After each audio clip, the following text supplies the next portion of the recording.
ঘটনা ঘটে গেছে। কয়েকজনের প্রাণহানিরও খবর পাওয়া গেছে, তবে কোনো পক্ষ থেকে তা নিশ্চিত করেনি।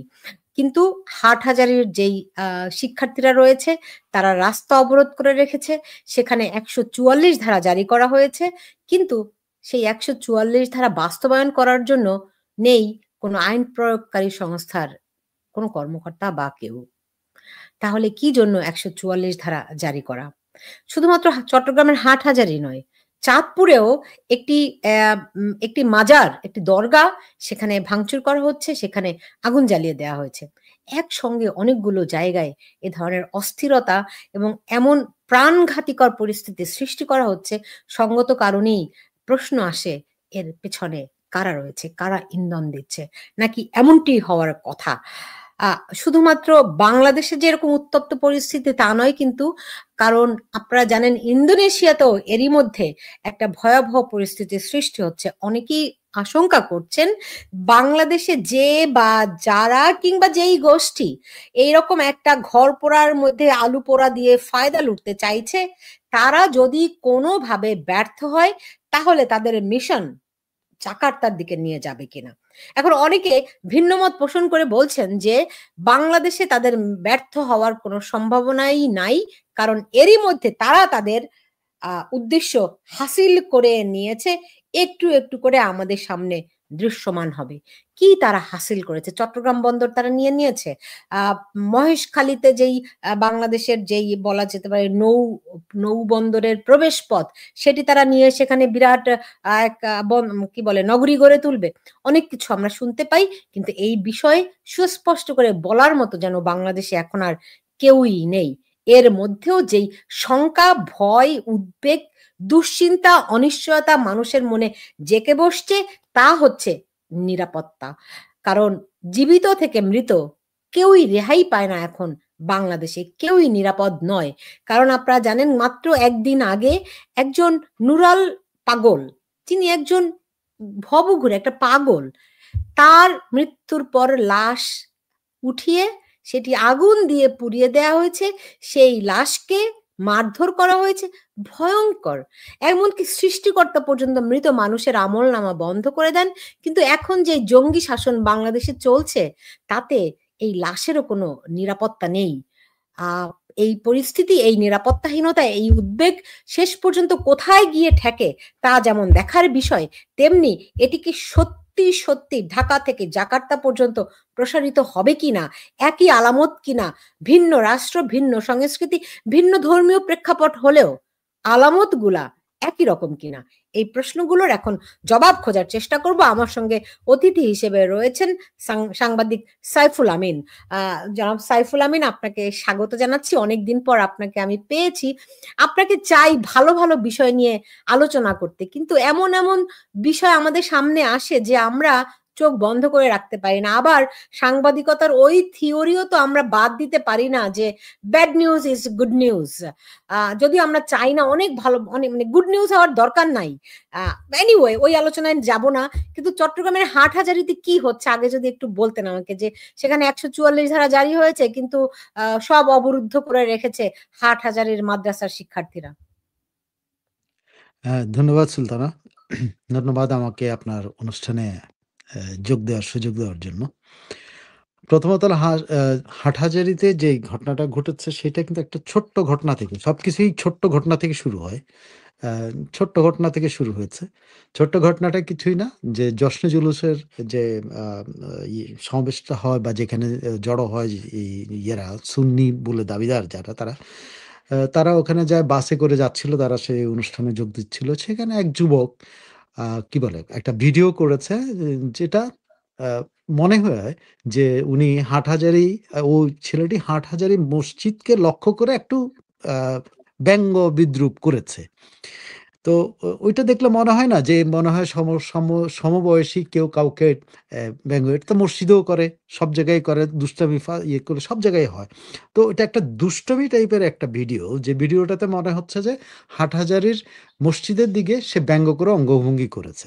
তো এখন এটা অনেকে ওখানকার অনেকে বলছে এটা কিছু না, সে তার বন্ধু-বান্ধব ওখানে আছে, বন্ধু-বান্ধবকে দেখানোর জন্য অঙ্গভঙ্গি করে সে ভিডিওটা আপলোড করে দিছে। কারণ আপলোড করে দেওয়ার পর তার বন্ধুরা তো দেখছে বা দেখেনি, হাটহাজারীর মাদ্রাসার ছাত্ররা দেখে এটা একেবারে তারা তেলে বেগুনে জ্বলে উঠেছে এবং তারা সঙ্গে, সঙ্গে বাইরে এই রাস্তাঘাট বন্ধ করে দিছে, এই করছে, মারপিট করছে, অনেক কিছু করছে। সো একটা ছোট্ট ঘটনা থেকে কিন্তু একটা বিশাল ঘটনা তৈরি করা হইছে। এ এর আগেও আপনার মনে আছে যে আ আ কোনো একজন একটা Facebook এ পোস্ট দিছেন বলে তাকে ধরে নিয়ে একেবারে আল্লাহর নামে বিচার করে ফেলানো, তাকে ফাঁসি দিয়ে দিতে, প্রকাশ্যে ফাঁসি দিতে। বাংলাদেশে এখন এগুলো একটা সাধারণ ঘটনায় পরিণত হয়েছে। অ্যাকশনটাও যেমন সাধারণ, ওই ছেলেটি যেমন দুষ্টামি করছে সাধারণভাবে, তেমনি সাধারণের মতো করে রিঅ্যাক্ট করা হইছে। রিঅ্যাকশনটা এখন হয়ে গেছে বিশাল। এমনই বিশাল যে ১৪৪ ধারা জারি করতে হয়েছে। কিন্তু সে ১৪৪ ধারা বজায় রাখার মতো পুলিশ ফোর্স বা আইনশৃঙ্খলা বাহিনী, রক্ষাকারী বাহিনী সেখানে নাই। তো সমস্ত কিছু এখন হাটহাজারীর এলাকাটা, হাটহাজারীর ইয়ারা দখল করে রাখছে। আবার সুন্নি যারা বলে দাবিদার, আমি এক্সাক্টলি এই ধর্মীয় এইসব সেক্ট নিয়ে আমার কোনো ধারণা নাই এবং আমি কোনো এ নিয়ে আমার কোনো পড়াশোনা নাই। আমি কিচ্ছু জানি না। শুধু পত্রিকায় লেখা হচ্ছে সুন্নি মতাবলম্বী আবার কওমি মতাবলম্বীরা এখন ফাটাফাটিতে ব্যস্ত আছে। তো এইটা তো শুধুমাত্র যে এইটা গত এ এ আজকের একদিনের ঘটা তা না। গত ৫ আ গত বছর ৫ আগস্টের পর থেকেই কিন্তু এইরকম ঘটনা অহরহ ঘটে আসছে। হয়তো এটা একটা বড় হইছে। কিন্তু এর চেয়েতেও বড়, বড় ঘটনা আপনি বাংলাদেশে কোথায় কি হয় নাই? এমন কোনো আ উপজেলা পাবেন, এমন কোনো গ্রাম পাবেন যে গ্রামে হামলা হয় নাই? সেখানে কিন্তু ধর্মের প্রয়োজন হয় নাই। সেখানে একে অপরকে পছন্দ করে না এই হিসাবে হামলা হয়েছে। এবং উগ্রবাদীরা সাধারণ মানুষের উপর হামলা করেছে। সাধারণ মানুষ কারা? তারা দাবি করেছে যে সাবেক সরকারের সমর্থক। এখন একটা ঘর যদি আপনার থাকে, বাংলাদেশ যেমন যদি একটা দেশ হয়, সে দেশে যেমন বিভিন্ন মতের মানুষ থাকে, জামাত থাকে, আওয়ামী লীগ থাকে, বিএনপি থাকে, ইসলামী আন্দোলন থাকে, অমুক থাকে, জাসদ থাকে, বাসদ থাকে, একদলীয় পার্টি থাকে। মানে এ এক দ একজন একদল এই পার্টিও তো বাংলাদেশে আছে, আছে না? ৭০-৮০ টা দল। তো এইটা একটা দেশ যদি ধরেন, তো সেরকম একটু ধরেন এই যে বা ইয়েটা যেকোনো একটা ঘরও কিন্তু যেকোনো ঘর, আপনার ঘর, আমার ঘর, প্রত্যেক ঘরে কিন্তু ভিন্ন, ভিন্ন মত আছে। খাওয়ার টেবিলে বসে ভিন্ন মত প্রকাশ করা কিন্তু আমাদের একটা কালচারের মধ্যে অংশ। খাওয়ার টেবিল হয়তো বড়লোকরা খাওয়ার টেবিলে বসে আবার গ্রামের লোকেরা হয়তো বিছানায় বসে মানে পাটি পেতে বসে খায়। কিন্তু সেখানে কিন্তু আড্ডা হয়। আড্ডা কিন্তু মত এবং বিমত হয়। সেটা ডিমের অর্ধেক পাওয়া নিয়েও ঝগড়া হইতেছে, ডিমের কম অর্ধেক পাওয়া নিয়েও ঝগড়া হইতেছে। এই তরকারি আমাকে ভালো টুকরা দেয় নাই। বোন বলতেছে আমাকে রানের টুকরা দাও, অমুক বলতেছে আমার থাইর টুকরা দাও। এই নিয়ে ঝগড়া হয়। তো দ্বিমত কিন্তু একটা সাধারণ বিষয়। সেই দ্বিমতের জায়গাটাকে যখন কি বলে নিয়ে যাওয়া হয় কমিউনাল ভায়োলেন্স এর দিকে, যে দ্বিমতের জায়গাটা যখন নিয়ে যাওয়া হয় হলো রক্তক্ষয়ের দিকে, তখন এটা ডেঞ্জারাস। প্রত্যেক ঘরেই কিন্তু দ্বিমত, সমত সবকিছু আছে। প্রত্যেক ঘরে একটা দুনিয়াতে থাকবে। সারা দুনিয়াতে আছে। সো বাংলাদেশ এটা ব্যতিক্রম না। কিন্তু বাংলাদেশের সমস্যাটা কি দাঁড়াচ্ছে? বাংলাদেশে একটা ছোট্ট ঘটনাকে বড় করে ফেলছে। যেমন আমি বললাম, এটা ভিডিও। ছোট্ট ভিডিও, সে হয়তো তার বন্ধুদেরকে, সাধারণত হয় না আমরা বন্ধুদের একটু, আমরা ছোটবেলায় হইতাম ভেঙানো। মানে গাল বাঁকা করে একটু টিটকারি মারা, অমুক করে, এটা করি না আমরা? তো এখন এই ভেঙানোটা যদি ওই ছেলেটার, এটাকে যদি এত বড় করে দেখা হয় যে মসজিদকে সে ব্যঙ্গ করছে। মাই গড! আমার মনে হয় না কোনো সুস্থ মস্তিষ্কের কোনো ধর্মীয় মতাবলম্বী বা জশ্নে জুলুসের মতো উৎসবে যে ছেলেটা জয়েন করতে পারে, যে এতটা উদার, সে এরকম একটা অঙ্গভঙ্গি করবে। এটা করলে কওমিরা করতে পারত। মানে ওই হাটহাজারীর ছেলেরা কিন্তু এরকম উগ্র, তারা করতে পারে। কিন্তু ওই ছেলেরা করার কথা নয়। কারণ সে যাচ্ছে কোথায়? যেখানে গানা বাজনা হবে, যেখানে উৎসব হবে, ধর্মের নামে উৎসব করবে তারা। তো সেই ছেলেটা হয়তো তার, আমার একটা ধারণা, আমার একটা বিশ্বাস, আমরা যেটা করছি ছোটবেলায় করছি, ওরও ইয়াং এজ বন্ধু-বান্ধবরা দেখে আমরা যেরকম ব্যঙ্গ করি, চোখ মারি, ওই করি, সেই করি, অনেক কিছু করি না? সে হয়তো ওরকম একটা কিছু, তখন ভিডিও ছিল না আমাদের সময়। এখন ভিডিওর যুগ হইছে। সে ভিডিও তুলছে, ভিডিও তুলে আপলোড করছে। আর আপলোড করার পরে পুরো মাদ্রাসাই খেপে গেছে। মানে আমাদের ভেতরে, মানে আমাদের মস্তিষ্কের ভিতরে রক্ত ফ্লোটা নরমাল নাই। Always extreme. আমরা মনে হয় যেন এটা ওই যে বলে না, বয়েল হইলে একেবারে এক্সট্রিম বয়েল হলে যেটা তুলতে হয়, বলক অসহিষ্ণু। হ্যাঁ, এটা তুলতে থাকে সেরকম অবস্থা আমাদের দাঁড়াচ্ছে। মানে কোন কিছু আমাদের আর সহ্য হচ্ছে না। একজন আমার অসহিষ্ণু দিকে সবকিছু আমাদের অসহিষ্ণু হয়ে উঠেছে। অসহিষ্ণু, আপনি কোন কিছু পছন্দ না। আপনি হাসছেন তাতে মনে হয় উনি আমার দিকে তাকায় হাসলো কেন? ব্যাপারটা এরকম। ও কিন্তু মানে অঙ্গভঙ্গি করেছে, দ্যাটস অল। মসজিদের দিকে কি অঙ্গভঙ্গি করছে সে? আপনি নিশ্চিত থাকেন ওই হাঁটাজারি বা এমনিতে ইয়ের দিকে বাই দ্যা তাকায়, ওয়ে তার বন্ধুদের দিকে তাকায় সেটা করছে। আমি যতটুকু বুঝি, ধরেন এই কওমি মাদ্রাসার যারা শিক্ষার্থী, তাদের মানে তাদের একটা তরিকা আছে, মানে ধর্মীয় দিক থেকে আমাদের অনেকগুলা তরিকা আছে। আমিও ওই তরিকাগুলো নিয়ে এত আগ্রহীও না, আমি এত ভালো বুঝিও না, হ্যাঁ? কিন্তু ধরেন তাদেরকে বলা হয় তারা একটা ঘুমন্ত শক্তি। তাদেরকে তখনই জাগিয়ে তোলা হয় কিংবা পরিকল্পিতভাবে জাগানো হয় যখন, আমি বাংলাদেশের প্রেক্ষাপটে বলছি, যখন দেশকে অস্থিতিশীল করার দরকার হয় এবং এর পেছনে ডিপ স্টেট থাকে। এটি হচ্ছে আমার অভিজ্ঞতায়, আমার সাংবাদিকতা আমি যতটুকু বুঝেছি। তো তাদেরকে তো গত ১ বছর ধরেই আমরা মাঠে দেখছি। এখন তাদের যে আসল কাজ, যে কমি শিক্ষার্থীরা যে কাজগুলো করে এবং তারা যে মাদ্রাসায় ফিরে যায়, সেই লক্ষণগুলো কিন্তু নেই। বরং তারা ওই অসহিষ্ণু অবস্থাতেই রয়েছে। তো জানি ডিপ স্টেট অনেক সক্রিয়। এখনো বাংলাদেশের ডিপ স্টেটের চাওয়া পাওয়া গুলো কোন অবস্থায় রয়েছে বলে আপনার কাছে মনে হয়? এবং এদেরকে তারা টুল হিসেবে ব্যবহার করছে কিনা? ধন্যবাদ। আপনি ডিপ স্টেট বলতে যদি আমেরিকান ডিপ স্টেট বলেন বা ওয়েস্টার্ন ডিপ স্টেট বলেন, ওয়েস্টার্ন ডিপ স্টেটের এটা কাজের আপনি পুরো মিডল ইস্টের যে তারা ছারখার করে দিয়েছে, তছনছ করে দিয়েছে। এটা কিন্তু এই এক্সট্রিমিস্টদের ব্যবহার করেই করছে। তারা কিন্তু কোনো উদারপন্থীকে দিয়ে করে না। উদারপন্থীকে ওই যে সালাবিনা কি যেন ইরাকে, আমার আপনার মনে আছে যে, বা লিবিয়ার সালাবিনা কাকে একজন আমেরিকান আমার ইরাকি নাগরিক, তাকে সামনে এনে তারা করছে। কিন্তু আল্টিমেটলি তারা কিন্তু ওই যে খুঁজে ফিরে কিন্তু আইএসএ-কে খুঁজে ফিরে কিন্তু তালেবানদেরকে তারা ফাইন্যান্স করছে। আফগানিস্তানে তাই করছে। সব জায়গায় তারা এইটা করে। এটা করে কি? এটা বুঝতে দেয় না ১ম এ। ১ম কিন্তু একজন উদারপন্থীর মাধ্যমে আনা। যেমন ধরেন বাংলাদেশে কিন্তু ইউনূস কিন্তু, আর যাই হোক আমার একটা ধারণা, সে কিন্তু উগ্র না। এটা তো তার উগ্র আচরণ আমি দেখি না। আপনি দেখছেন কিনা আমি জানি না। কিন্তু তার উগ্র আচরণ দেখি না। কিন্তু তাকে সামনে রেখে কিন্তু কাকে ফাইন্যান্স করল? ফাইন্যান্স করল উগ্রবাদকে। বাংলাদেশী উগ্রবাদ, এটা তো ৫ই আগস্টের পরেই ইন্টারন্যাশনাল বিভিন্ন মিডিয়াই কিন্তু বলছে যে বাংলাদেশ কি শেষ পর্যন্ত র্যাডিক্যালিজমের দিকে যাচ্ছে কিনা। এটা আমেরিকান মিডিয়াতেই বলা হয়েছে কিন্তু। হ্যাঁ, ব্রিটিশ মিডিয়াতে বলা হয়েছে বাংলাদেশের কিন্তু, কারণ তারা জানতো যে ফাইনালি কিন্তু এর আগে এই যে আপনি যেটা ঘুমন্ত বললেন, সেই ঘুমের লোকগুলোর কিন্তু তারা জাগিয়ে তুলছে। এখন এই জাগানো লোকগুলো কিন্তু ফেরত নেওয়া খুব কঠিন কাজ। এবং সেই কঠিন কাজটা কে করবে? সেটা করতে হলে আপনার একটা ডেমোক্রেটিক ভ্যালুস সম্পন্ন উদার মানব মনের একটা গভর্নমেন্ট লাগবে। যে গভর্নমেন্ট তার মেশিনারি দিয়ে এদেরকে ঠান্ডা করবে। কিন্তু সেটা তো নাই এখন। এখন ইউনূস ইস গ্রিপড বাই দিস পিপল। খেয়াল করে ইউনূস যত উদার হোক বা ইউনূসকে আপনি, আমি এট লিস্ট এটা মনে করি সে জঙ্গি না। কিন্তু সে জঙ্গিদের ভর করে কিন্তু তাকে ক্ষমতায় আনা হয়েছে। না, না, না, না। সে জঙ্গি সে তো নিয়ন্ত্রণ করতে পারছে না। এবং সে নিজে এখন জঙ্গি হয়ে গেছে। এই যে খেয়ে ফেলা সাইফুল তাকে। ভাই, আপনি বলছেন ডক্টর ইউনূস জঙ্গি না। জঙ্গি কি দিয়ে হয়? অ্যাক্টিভিটি দিয়ে। সে নিজে কোনো জঙ্গিপনা করছে না। কিন্তু সে যখন জঙ্গি জঙ্গিপনা, জঙ্গি কর্মকাণ্ডকে উৎসাহিত করবে, জঙ্গিদেরকে ছেড়ে দিবে, তখন আপনি তাকে জঙ্গি বলবেন না, না? সে তো জঙ্গিদের মাধ্যমে ক্ষমতায় আসছে। আসার পরে তো তার হাতে কোনো ক্ষমতা নাই আর। এটা কিন্তু পিওর অ্যান্ড সিম্পল কিন্তু। যত কিছুই বলেন না, ওর যদি আমি একটা জিনিস ইয়ে করি যে, ইউনূসের মধ্যে কোনো সামান্য ভালো গুণ যদি থেকে থাকে, এটা তার প্রকাশ করার কোনো সুযোগ নেই। যখন সে এই রাষ্ট্রের দায়িত্ব নিয়েছে। কারণ কি? সে কাদের এনে দেওয়া রাষ্ট্রের দায়িত্ব নিয়েছে। জঙ্গিদের এনে দেওয়া রাষ্ট্রের দায়িত্ব নিছে। সো সে কিন্তু জঙ্গিরা কিন্তু তার কাঁধে চড়ে নাচা শুরু করেছে। সে চেষ্টা করলো, বা তার মধ্যে মিনিমাম ভালো গুণ থাকলেও সে তার কিন্তু প্রকাশ করার কোনো সুযোগ নাই। প্লিজ, এইটা একদম, সে যে ৮ তারিখে যখন ৫ তারিখে পরে ৬ তারিখে যখন রাজি হয়েছে, তখন কিন্তু সে জেনে শুনেই রাজি হয়েছে যে এখানে জঙ্গিরা কিন্তু টেক ওভার করছে। এবং সে জঙ্গি টেক ওভাররা কারা সাপোর্ট করেছে সে জানে। তাকে ব্রিফ করা হয়েছে। তাকে সব, সে ২ দিন আসে নাই। কেন আসে নাই? ৩ দিন আসে নাই কেন? তাকে ব্রিফ করার জন্য রাখা হয়েছে। ডিব্রিফ করা হয়েছে।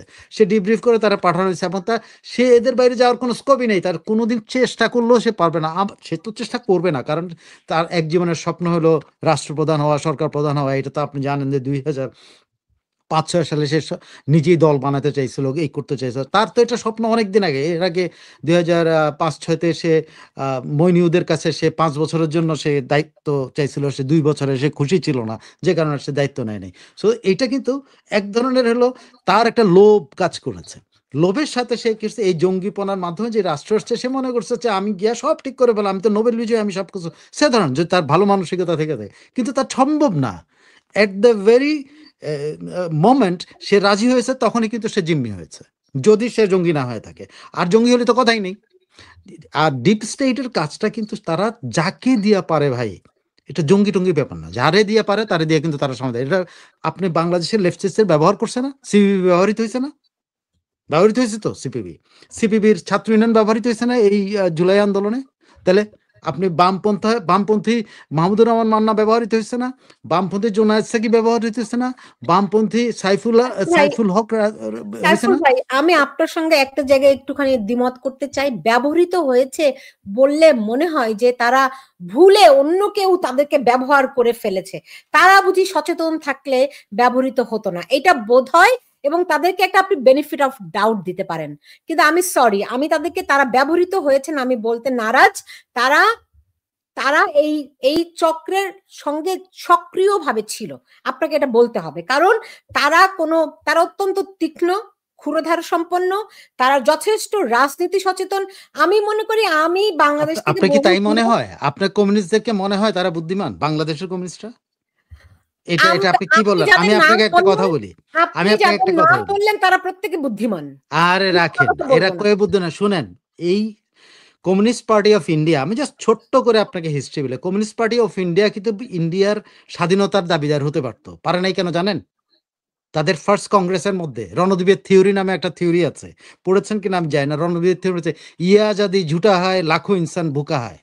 যখন ভারত স্বাধীনতার জন্য উন্মুখ, সারা ভারতবাসী যখন স্বাধীনতার জন্য উন্মুখ, তখন সিপিআইয়ের সাধারণ সম্পাদক রণদ্বীপে থিওরি দিলেন যে ইয়া আজাদি ভুকা হয় লাখো ইয়া আজাদি ঝুটা হয় লাখো ইনসান ভুকা হয়, মানে এই আজাদির কোনো দরকারই নাই, কারণ লাখো ইনসান ভুকা, তাদের স্বাধীনতার দরকার নেই। তো এরা হইলো সেই ভাই, এরা সেই থিসিস দিয়ে আবার সেটা কিন্তু পরবর্তী কংগ্রেসে বলছে আমরা ভুল করে ফেলছি। আরও আমি বলি, প্লিজ আমি উদাহরণ দিই, এইসব আপনি বুদ্ধিমান বলাতে আমি খুব দুঃখ পাইছি যে এদেরকে বুদ্ধিমান কেন বলেন, এরা তো রাস্তার কিট, এরা, এদেরকে বুদ্ধিমান বলবেন না কেন বলেন আমি দেন।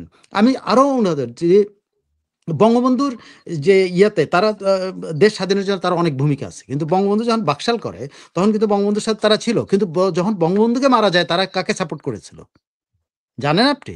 তাদের থেসিস, তারা খাল কাটা কর্মসূচিকে তাদের কর্মসূচি হিসেবে ঘোষণা করছিল, এই জিয়া রহমানের কর্মসূচিকে। পরবর্তী তারা বলছে আমাদের এটা ভুল হয়েছে, আবার কিন্তু তারা তাদের কংগ্রেসে বলছে এটা আমাদের ভুল হয়েছে। তারা এক জীবন সবকিছু সমস্ত ভুল করবে, ভুল করে তারা পরবর্তীতে প্রথম বলবে যে এইটাই ঠিক, এইটাই ঠিক, এইটাই ঠিক, কারণ তারা বুদ্ধিমান। আপনি একটু আগে বললেন তাদেরকে খামোখা একটা সার্টিফিকেট দিয়ে, আমার কাছে মনে হয় বুঝছেন, এরা হলো ঘাস ফড়িং এর মতো, এখান থেকে ওখানে লাফ মারে, এখান থেকে ওখানে লাফ মারা, আবার ব্যাক করে আসে নিজের জায়গাতে, মানে কোনোদিন তাদের অগ্রযাত্রা নাই। যদি বলেন সেটা না বুঝে করে, আমি এটা মানতে রাজি না। না বুঝে করে না তো, আমি বলছি না বুঝে করে। তারা কি করে, প্রথম ওই যে বললাম না, এটা ঘাস ফড়িং এর মতো, লাফ মারে, মনে করে লাফ মারলেই আমরা এটা অ্যাচিভ হবে, কিন্তু যখন যা লাফ মারে দেখে যে তাদের এখানে ওশেনের মধ্যে পড়ে গেছে, তখন আবার ব্যাক করে আসে, আবার লাফ মারে, আবার ব্যাক করে। সাইফুল ভাই, আমি তো আজও বুঝি না বামপন্থীরা কেন তারা বাকশাল সমর্থন করলো না। বাকশাল তো তাদেরই একটা এজেন্ডা ছিল। না, বাকশাল সমর্থন করেছিল, না, বাকশালে তারা জয়েন করেছিল। না, সবাই করে নাই। আপনি সিপিবি বলেন, সবাই তো করে নাই, অল্প কিছু অংশ করেছিল। সর্বহারা ছাড়া সবাই জয়েন করছিল, সর্বহারা ছাড়া সবাই জয়েন করছে। জাসদের কথা বলেন, জাসদ তো তখন বিপ্লব, তারা তো আর তাদের তো আপনি বামপন্থী বলতে পারেন, এগুলো বৈজ্ঞানিক সমাজতন্ত্রের নামে আরেক অবৈজ্ঞানিক চিন্তা ভাবনা নিয়ে ব্যস্ত ছিল। যাদের বড় নেতা ব্যস্ত ছিল হলো ইসলামী বিপ্লবের লেখার জন্য, পুস্তক লেখার জন্য ব্যস্ত ছিল, আদিকে জাসদের সভাপতি ছিল এম এ জলিল। তো এদেরকে বামপন্থী বলা বা যেগুলি মার্ক্সকে যারা চর্চা করে, এদের মাথায় গোবর ছাড়ার কিছু নাই। এবং এই গোবরওয়ালার গুলোর মধ্যে দেবপ্রিয় ভট্টাচার্যও আছে। বাকশালে তো চীনারাও জয়েন করে নাই। না, চীনারা তো তখন অধিকাংশ চীনা তো তখন ইয়েতে কি বলে অ্যান্টি বাংলাদেশ, রাইট। হ্যাঁ, তো যাই হোক, ওই আলোচনায় না যাই। একদিন বাকশাল নিয়ে আমার খুব আলোচনা করার ইচ্ছা। আমি বাকশাল যতই পড়ি আমি ততই মুগ্ধ হতে থাকি, বুঝছেন। এবং আওয়ামী লীগের লোকেরাও বাকশাল বলতে শরম পায়। হ্যাঁ, না শুনেন, আচ্ছা আপনি যে এই পর্যন্ত জিয়াউর রহমানের খালকাটা বিপ্লব সে ধরেন, যেটা খালকাটা বিপ্লব থেকে শুরু করে কিসের জন্য করছে, ধান চাষের জন্য করছে, সেটা তো বঙ্গবন্ধু সবুজ বিপ্লবের কথা বলছে, বলে গেছে তো। আচ্ছা, তো এই যে উপজেলা পরিষদ করলো এরশাদ, বঙ্গবন্ধু তো জেলা পরিষদ করে জেলা গভর্নর বানাইছিল, তাহলে তো বাকশাল তো এরাই ইমপ্লিমেন্ট করছে। এখন পর্যন্ত যতগুলি জেলা পরিষদ বলেন, উপজেলা পরিষদ বলে, উপজেলা চেয়ারম্যান বলে, এই যে সবকিছু তো বাকশালেরই থেকে নেওয়া। বাকশাল কেউ বাকশাল বললে গালি মনে করে, কিন্তু বাকশাল থেকে কিন্তু তত্ত্বগুলি নিয়ে নিয়ে কিন্তু তারা ব্যবহার করছে। Exactly, exactly. আরো আরো অনেক অসাধারণ কনসেপ্ট আছে বাকশালের মধ্যে।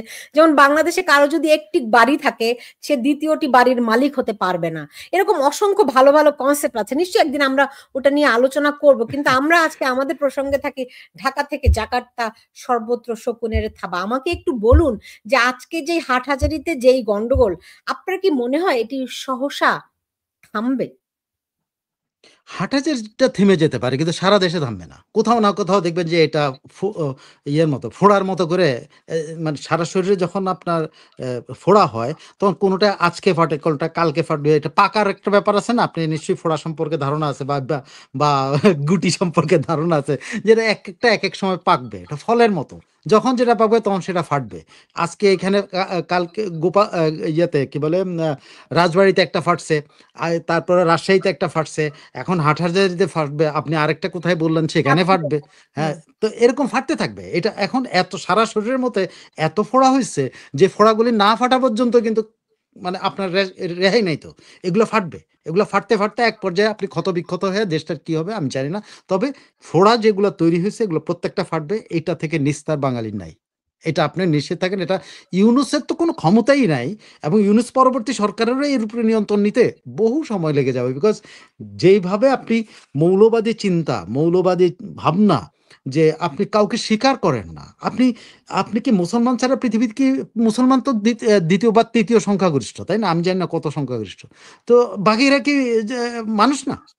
তারা কি কীটপতঙ্গ? সো এই যে একটা ধারণা, তারাই একমাত্র মানুষ, অন্যরা মানুষ না।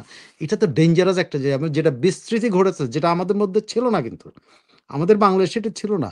আপনি দেখেন বাংলাদেশকে সবাই আমরা মনে করি, অনেকেই আমরা আমাদের গ্রাম-ট্রাম এটা সাংঘাতিক পর্দানশীল মনে করি। আমরা বাংলাদেশ বলতেই বুঝি যে এই ৭০ বা ৮০ ৬০ এর দশকের সময় রিক্সার মধ্যে পর্দা দিয়া রিক্সায় করে নববধূ যাচ্ছে, বা আমাদের কোনো দাদি যাচ্ছে, নানি যাচ্ছে রিক্সাকে এ ইয়ে দিয়ে, পর্দা দিয়া। কিন্তু আপনি গ্রামে কখনো আমি জানি না আপনার গ্রাম দেখছেন কিনা, আমি গ্রামে দেখেছি। আমার গ্রাম দেখার সুযোগ হয়েছে, বিভিন্ন ছুটির সময় আমি গ্রামে যেয়ে দেখছি। আমি গ্রামে দেখছি নারী এবং পুরুষ, সে আমার দাদার আমল থেকে, আমার তো আর এর আগের আমল দেখার শুরু না, দাদার আমল থেকে দেখছি যে নারী এবং পুরুষ সমানভাবে কিন্তু মাঠে কাজ করছে, গরু পালতেছে, ছাগল পালতেছে, সবজি ফলাচ্ছে। নারী পুরুষ একাধারে।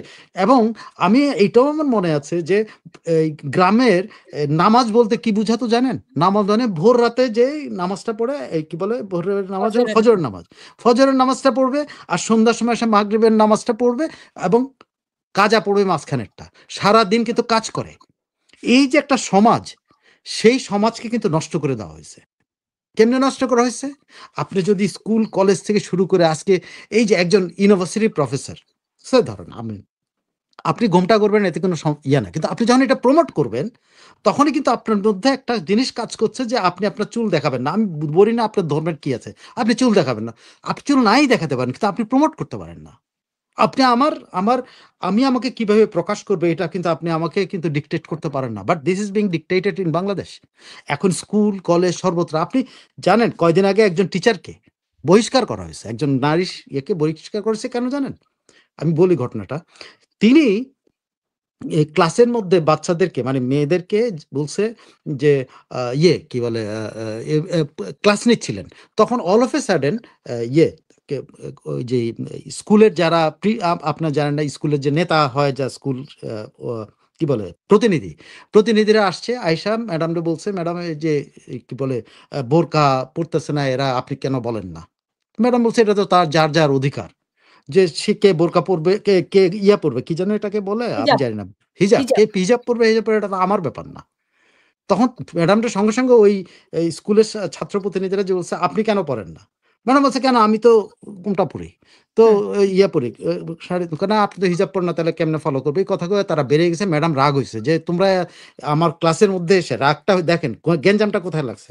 ম্যাডাম রাগ হয়ে বলছে, "তোমরা আমার ক্লাসে ডিস্টার্ব করতেছো। তোমরা যদি কাউকে হিজাব পরাইতে হয় বাইরে নিয়ে পড়াও।" হুম। এই কথাটাকে ওরা গিয়ে এমনভাবে প্রচার করছে যে ম্যাডাম আমাদেরকে ইসলাম ধর্মের বিরুদ্ধে দাঁড়ানোর জন্য মেয়েদেরকে শিক্ষা দিতেছে। ব্যাস, আর কি, পুরা স্কুলের ছাত্র এখন, বাচ্চারা তো কি বুঝে কি বুঝে না, ম্যাডাম আমাদেরকে নামাজ পড়তে না করছে।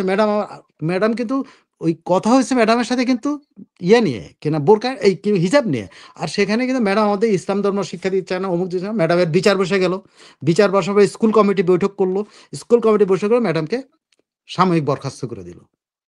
কারা করলো? চিন্তা করছেন কি? ছাত্র প্রতিনিধি, যে এখনো ছাত্র, মানে স্কুলের, এটা স্কুলের ঘটনা আমি বলছি। তো এইটাই এমনভাবে বিস্তার করছে বাংলাদেশে। শুধু কি বাংলাদেশে, আমি তো বিদেশেও দেখি, এবং নিজেরা হিজাব করে অন্যদেরকে আবার আহ্বান জানায় যেন তারা একটু বাড়তি ধরেন ৭০ ইয়ে কি বলে যেন, মানে আর একটু সওয়াব কামাই করলো আর কি। মানে এটা যেন তাদের একটা নেশা, যে আমি নিজে না, একজনকে বলার মধ্য দিয়ে সওয়াব কামাই করব। না নেশা না। আমি আবারও মনে করি এটা গিল্টি ফিলিংস থেকে করে। গিল্টি ফিলিংস থেকে কেন জানেন? আমি কিন্তু সুলতানা, আমার জীবন কিন্তু বিদেশে থাকার ইয়ে হয়েছে, ছোটবেলা থেকে বিদেশে থাকছি। আমার ইয়াং এজে থাকছি, তারপরেও থাকছি। I have seen what that my feelings is বাংলাদেশীদের জন্য, বাঙালিদের জন্য। সেটা হলো তারা আ দেশের বাইরে এসে নিজেকে নেগলেক্টেড মনে করে। নিজেকে অবহেলিত মনে করে। নিজের কেন আমি ওরকম হইতে পারি না? আমি কেন ডায়ানার মতো চলতে পারি না? যখন ডায়ানার মতো আর চলতে পারে না, তার পরিবার তাকে চলতে দেয় না, তখন সে হিজাব পড়তে বাধ্য হয়। যখন হিজাব পড়তে বাধ্য হয়, তখন সে কিন্তু আরেকজনের উপরে এই আক্রোশটা চাপায়। বিশ্বাস করেন, এটা অবদমন থেকে সে অপোজিশন কি করে? মাইন্ডসেট। হ্যাঁ, অবদমন থেকে সে এটা করে। সে আরেকজনের উপরে হ্যাঁ, তুমি হিজাব কারণ সে পড়তে তারে বাধ্য করতেছে পারে, তখন আরেকজনের উপরে চাপায়। এই করতে, করতে কিন্তু বাঙালি সমাজ বা বাংলাদেশের মানুষ, আমি অন্য দেশের মানুষের কথা বলব না। এই হীনমন্যতা থেকে সে একজন থেকে আরেকজনে উৎসাহিত হয়। এবং এক পর্যায়ে এটাকে তারা মনে করে ওকে, সে কিন্তু একই ভদ্র মহিলা বা একই মেয়েটি যখন সুপার স্টোরে কাজ করতে পারে বা যখন আপনার বড় কোনো স্টোরে কাজ করতে যায়, তখন কিন্তু ওই স্টোরের ড্রেস কিন্তু পড়তেছে। প্যান্ট এবং শার্ট কিন্তু পড়তেছে। কিন্তু বাইরে আসে সে ওটা পড়তেছে। এটার কারণটা কি? কারণটা হলো সে হীনমন্যতায় ভোগে। হীনমন্যতায় ভোগে, এজন্য আরেকজন, তার মতো আরেকজন যখন এরকম ফ্রি ঘুরতেছে তখন তার খুব কষ্ট লাগে। এইজন্য সে আরেকজনের উপর এটা চাপায়। তার সংখ্যা বাড়ায়। এটা আমার মনে হয়। এবং বাংলাদেশীদের এই আচরণটা যদি আপনি, আমার দেখা, হ্যাঁ? ধরেন ঢাকা ইউনিভার্সিটির আমার দেখা পেট্রো বাংলার কথা আমি বলি। পেট্রো বাংলার কয়েকজন ইঞ্জিনিয়ারের সাথে আমার তখন সময় এবং খুব আধুনিক টাইপের, হাসব্যান্ড ওয়াইফ দুজনেই আধুনিক ছিল। তাদেরকে আমি এক জায়গায় বিদেশে পাইছি, হ্যাঁ? দেখি যে একেবারে মানে উনি হিজাব মানে কি, উনারে দেখে আমি চিনতে পারি না। উনি আমারে চিনছেন। যেহেতু আমার তো আর হিজাব পরা নাই, আমারে চিনছে, আমার কাছে আসছে কথা বলার জন্য। তো আমি চিনতে পারি না, তখন বলল, "আমি অমুক।" আমি বলছি, "তাহলে আপনার এই অবস্থা কেন?" কয় যে, "কি বলবো? এটার তো কিছু করার নাই। এখানে তো এরকম না চললে সবাই সমালোচনা করে।" আমি, "তাই নাকি?" বলে, "হ্যাঁ, সবাই সমালোচনা।" আমি বললাম যে, "এই খাওয়ার অনুষ্ঠানের মধ্যে সমালোচনা কয় দেখেন তো কয়জন আছে হিজাব ছাড়া?" ট্রু। মানে দাওয়াতে যা আসছে বেশিরভাগ হিজাব, কারণ সমালোচনা করে। সমালোচনা কে করতেছে? যে হীনমন্যতায় ভোগে। আমি কিন্তু জাস্ট সিম্পল এটা আমি সিম্পলি আপনাকে প্রকাশ করলাম। হীনমন্যতা থেকে বাংলাদেশে এটা। আপনি ঢাকা ইউনিভার্সিটি থেকে পাস করা মেয়ে, সে কখনো নামাজ পড়ে নাই। এখানে আসার পর ৫ ওয়াক্ত নামাজ পড়া শুরু করেন। এটা কি শুধুমাত্র আপনি মুসলমানদের ক্ষেত্রে ধরেন? নো। বিশ্বাস করেন আরো আইডেন্টিটি আছে। ক্রাইসিস। Identity crisis. কারণ আপনি যদি আ অন্যান্য ধর্মের কথা বলা, আমি হিন্দু ধর্মের কথা বলতে পারি। আপনি হিন্দু ধর্মেরও তো মানে হয়তো হিজাব পড়তেছে না। কিন্তু ধর্ম প্রচার কিন্তু এখানে এসে স্ট্রং হয়ে যাচ্ছে। ওয়েস্টে আসলে সমস্ত ধর্ম তাদেরকে ঝেঁকে বসে, তাদের ঘাড়ের মধ্যে ঝেঁকে বসে যে আমাকে ধর্ম পালন করতে হবে, নাইলে কিন্তু আমার অস্তিত্ব নাই। এই যে অস্তিত্ব নাই থেকে এগুলো করে। আর যারা এটা থেকে বেরিয়ে যায় তারা উদার মানুষ হয়। আর বাকিগুলা কিন্তু ইয়ের মতো, মানে এই যে কি বলে একটা আ আ আ বন্দী, একটা মানসিকভাবে বলে না, মানসিক প্রতিবন্ধীতে পরিণত হয়। রাইট। আপনি যে বললেন না একজন আপনার সঙ্গে দেখা হয়েছে, চিনতে পারেননি। ঠিক গতকালই আমার এরকম একটি ঘটনা ঘটেছে। আমার অনেক পরিচিত, তাকে নিয়ে আমি একটা রিপোর্টও বানিয়েছিলাম। তো উনি আমাকে ডেকে সুলতানা বলে ডাক দিচ্ছেন। তো আমি গেছি, পুরা কভার করা, শুধু চোখটা দেখা যাচ্ছে। তো আমি তো চিনতে পারি নাই তাকে। বলে, "হ্যাঁ, এখন তো আমাকে চিনবাই না। আমি তো অমুক।" আমি বলি, "আপনার এই অবস্থা হলে আমি কি করে আপনাকে চিনবো?" রাইট? তো ওনারা কি ভাবে আমি জানি না, যে উম ধরেন কি বলবো? মানে এই মানসিকতাকে কি বলে? তারা মনে করে তারা ভালো, মানে ভালো নারী। একটা নারী হিজাব করে মানে তারা ভালো নারী। আমার মনে হয় না। এটা মনে করে যে কি জানি আমাকে কেউ যেন সন্দেহ না করে।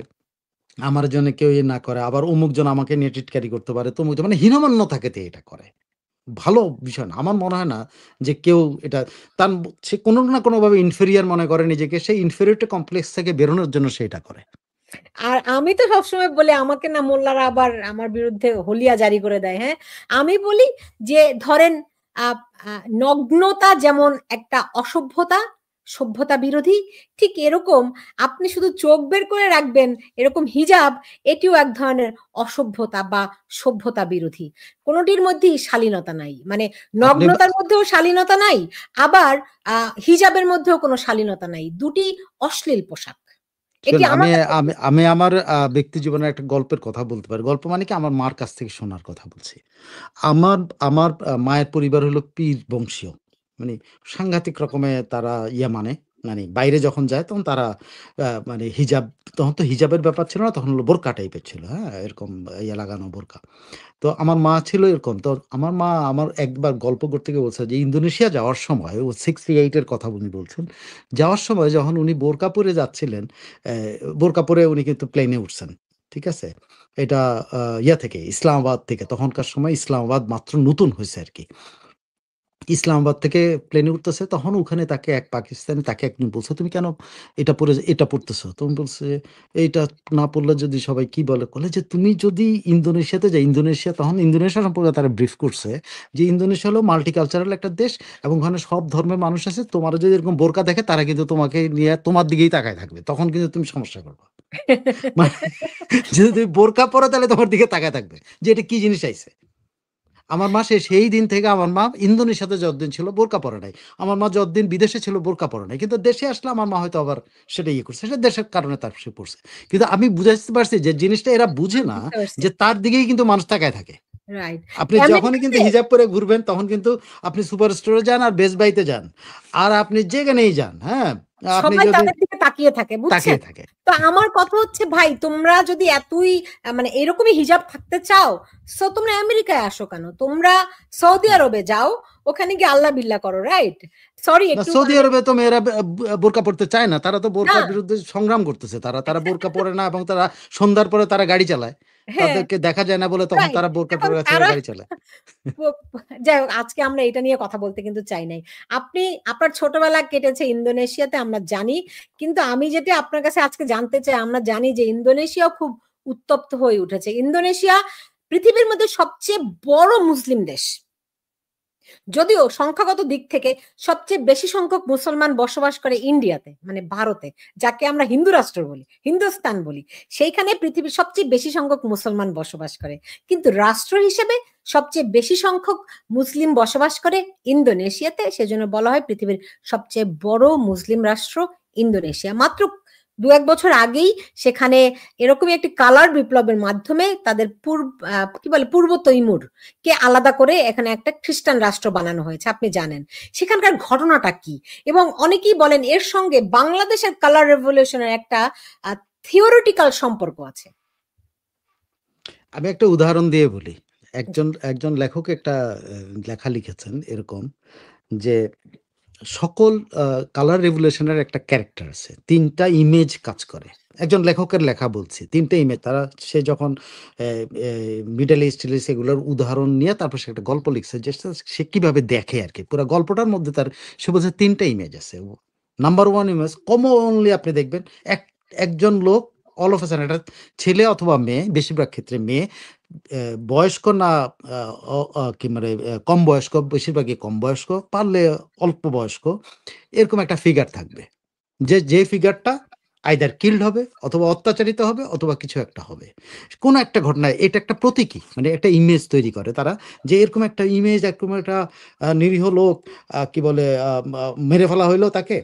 এবং সেখানে আরেকটা ইমেজ তৈরি করা হয় যে কিরকম, দেখবেন যে পুলিশ, ও গল্পের মধ্যে লিখছে যে পুলিশ এরকম লম্বা করে সব গিয়ে অ্যান্টি প্রোটেস্ট গিয়ার-টিয়ার নিয়ে পুলিশ ওখানে দাঁড়ায় আছে, পিস্তল-টিস্তল, রাইফেল-টাইফেল নিয়ে দাঁড়ায় আছে যে এখনই হামলা করবে তারা।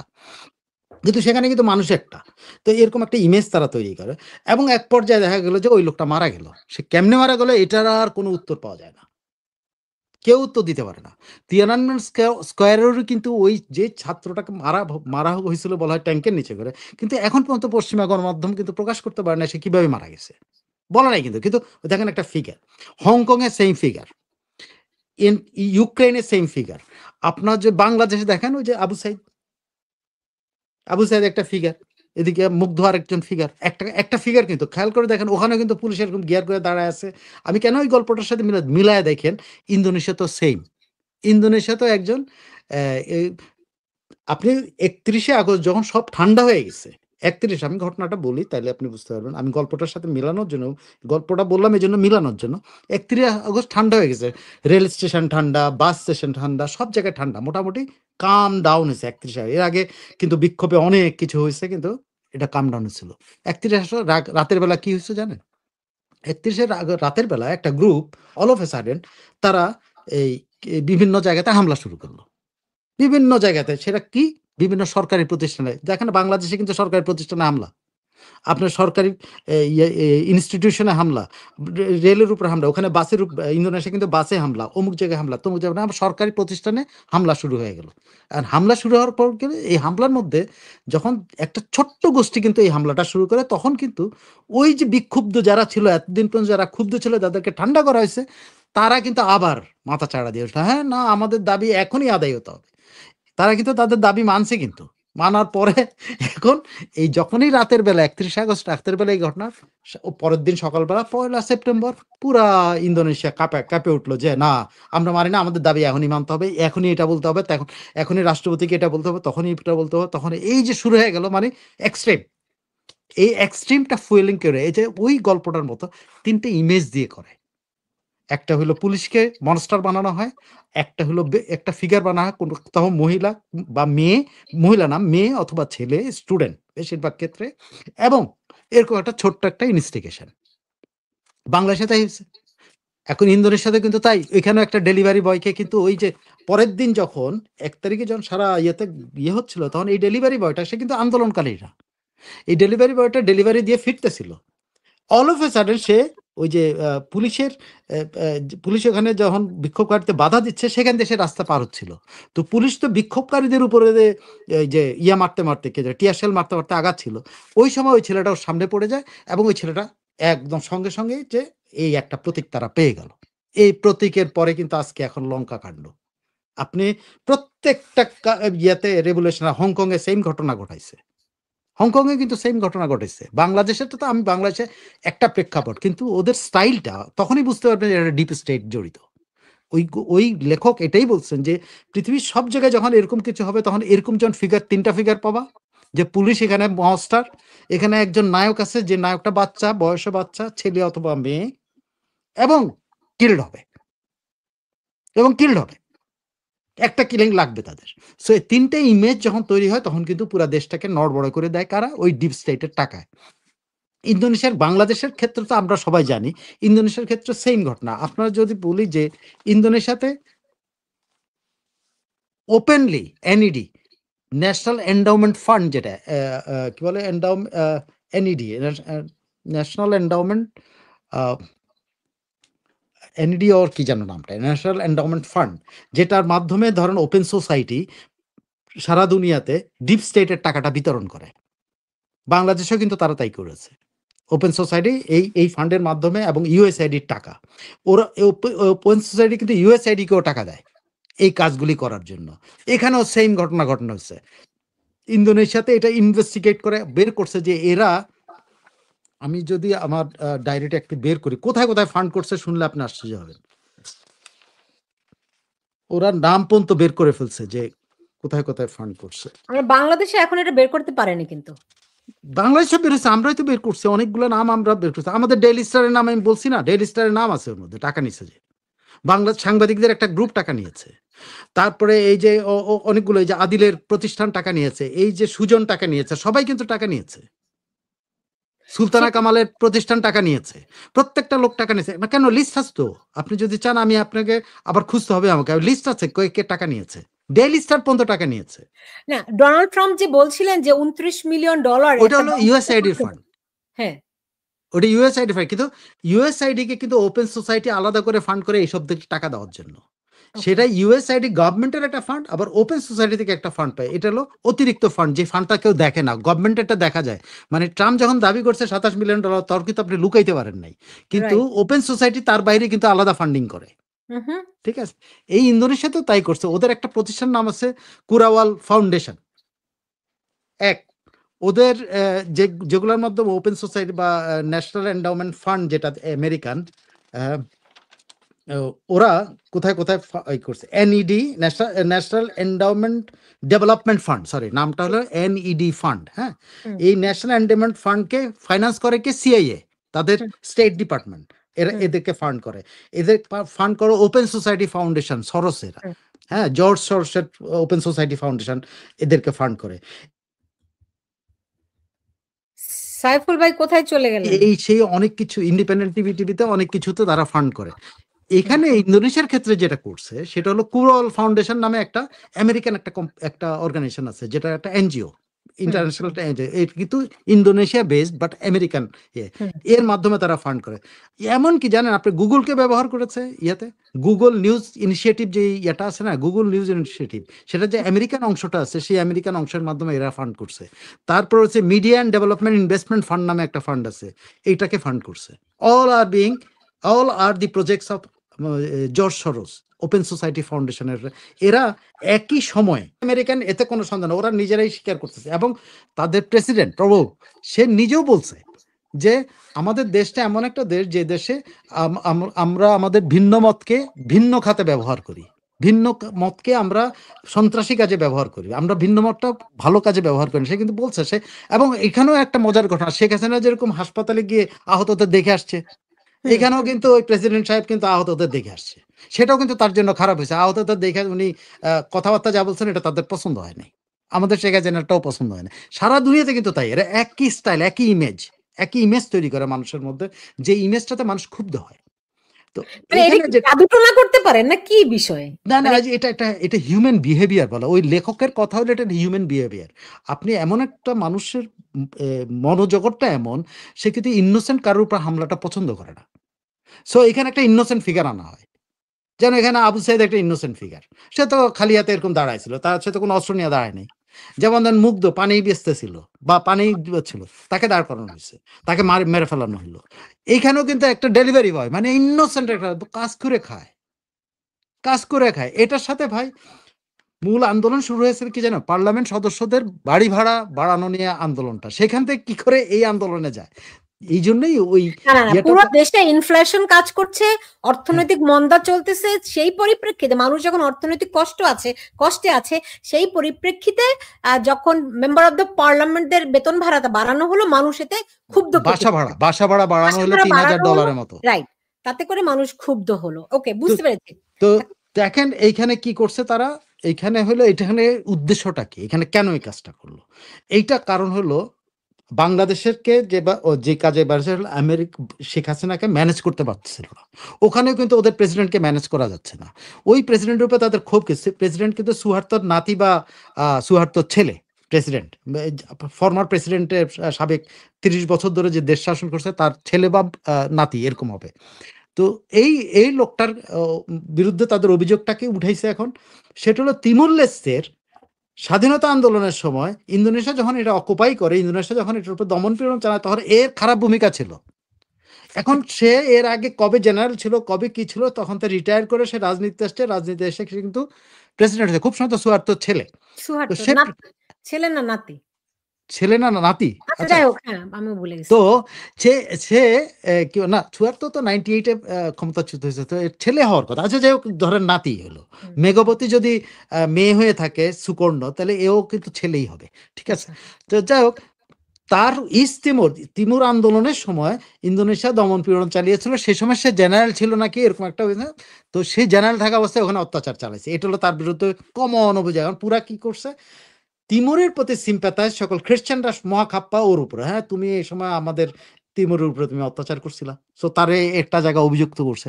2 নম্বর অভিযোগটা কি, তার আমলে এসে সে গত বছর জিতছে, কিন্তু তার আমলে কিন্তু ইন্দোনেশিয়া ব্রিক্সে আসছে। ওই যে কি না, যে ব্রাজিল, রাশিয়া, ইন্ডিয়া, ভালো থাকো মোদি, হ্যাঁ চায়নার কাছে, চায়নার কোলে চলে গেছে, তুমি ভালো থাকো। বিরহের প্রেমপত্র লিখেছে। এর আগে একবার কিম জং উনকে চিঠি লিখেছিল না, ওই যে 2016 সালে ক্ষমতায় আসার পরে। এনিওয়ে, কিন্তু মানে আপনি বলছেন যে পিছলা মাছের মতো ইন্ডিয়া বের হয়ে যেতে পেরেছে। ইন্ডিয়া কি বের হতে পেরেছে? ইন্ডিয়া বেড়ে গেছে, ইন্ডিয়া বেরোতে পেরেছে, এখনো রিস্কে আছে তারা, রিস্কে আছে। কিন্তু ইন্ডিয়া এই জায়গা থেকে কেন বেরোচ্ছে আমি বলি, এখন ট্রাম্পের এই শুটটা কেন, তার ডিফেন্স অ্যাডভাইজার বলেন, তার ইকোনমিক অ্যাডভাইজার, এরা কেন এখন সুর নরম করেছে? এরা দেখছে যে ঘাটতেড়া করলে কোনো মানুষকে তো আসলে নিয়ন্ত্রণ করা যায় না মানুষ হিসেবে। এখন একটা দেশ যখন ঘাটতেড়া করে বসে যে আমার ইজ্জতে তুমি হাত দিছো, তখন কিন্তু সে দেশটা নিয়ন্ত্রণ করা যায় না। যে কারণে ট্রাম্প মাথা নত করতে হয়েছে বা তাকে নরম হচ্ছে। এখন ট্রাম্প কিভাবে হ্যান্ডেল করে ইয়েকে, কি বলে, মোদিকে, বা কিভাবে হ্যান্ড করে হলো ওদের অজিত দোভালকে, এটার উপর নির্ভর করবে। কিন্তু আমার মনে হয় না যে ওখান থেকে বের করতে পারে, কারণ এরা একটা নতুন দিগন্তের দিকে তারা এখন দৃষ্টি দিয়েছে, সেটা হলো ব্রিক্স যেটাকে বলে। সে ব্রিক্স হলো মাল্টিপোলার ওয়ার্ল্ড। তারা ইউনিপোলার ওয়ার্ল্ড, আমেরিকার হেজিমনি, এটা তারা সহ্য করতে চায় না আর।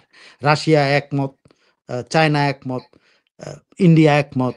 এখানে আরো অনেকগুলা দেশ, কিন্তু ব্রাজিল এদিকে আসতেছে, ভেনেজুয়েলা আসতেছে, অনেকগুলা দেশ কিন্তু আসতেছে।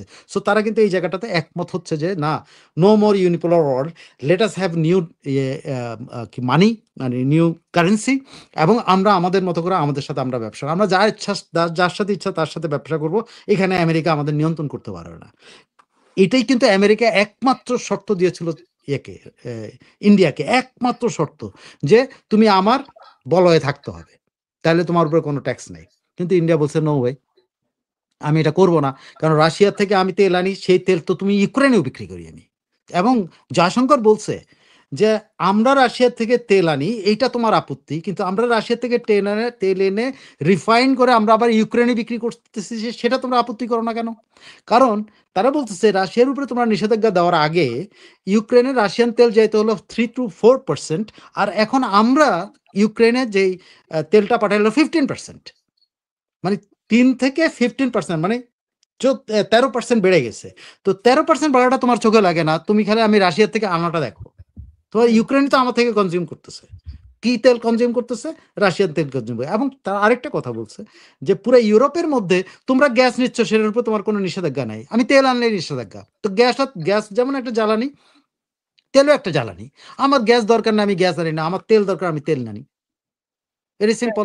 এই জায়গাতে এখন ট্রাম্প কিছুটা কি করবে আমি জানি না, তবে ইন্ডিয়ার যে একটা নতুন একটা জানলা খুলছে, সে জানলা বন্ধ হবে না, এটা ওকে, আপনি নিশ্চিত থাকেন।